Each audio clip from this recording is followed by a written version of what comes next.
एक होर नूर जहां गाना आई तेरे बिना यूं खड़ियां बीती जब नूर जहां गावे उस किवें गाया जब पठाने खान फरमाइश पई इस गाने दी उस किवें गाया। इस तरह जिवें शादियां दे या मेलियां दे पसंदीदा फनकार सदाइंदे किसी शादी ते पठाने खान सदाया गया। बुजुर्ग गुलकार हुण इस दुनिया ते होने ही रहा जितने मर गए इत्थों तक मैं जीना मैं किसी गुलकार मरन नहीं देता। पठाने खान गाना गावना पै गया तेरे बिना यूं घड़ियां बीती मजबूरन क्योंकि एक बंदा फीजा शादी वाला उस पठाने खान आख्या साईं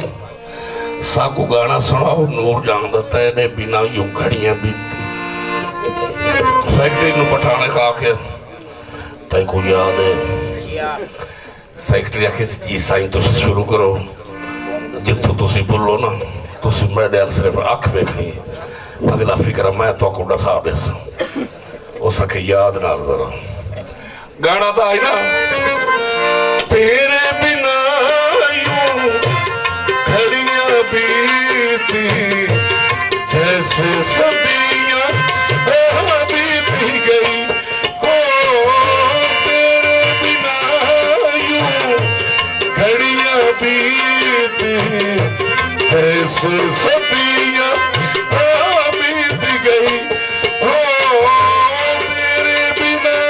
यूं घड़ियां बीती। असल दा ये पठाने खान की में गाया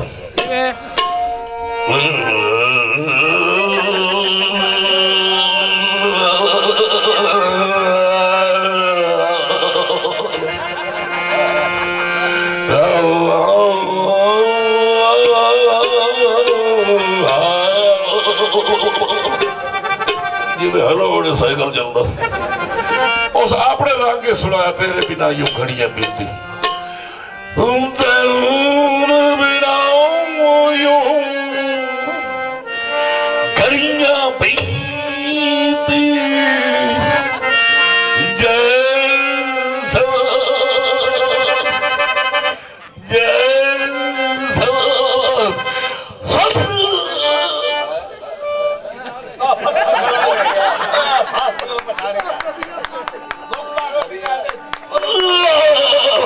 बीत गई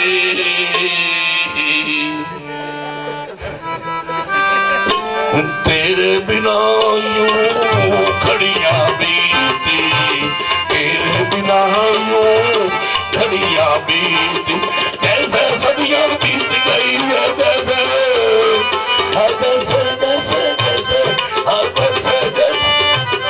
और फिक्रा बुरा खला तू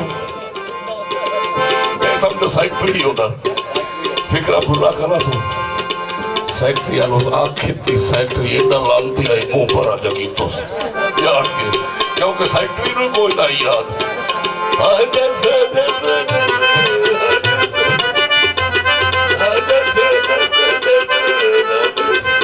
सैकटरी गाने दे विच की पे आखे ओ मैं को वकूट था मैं क्या पढ़ूं तेरा खाना खराब बर्बाद थी मैं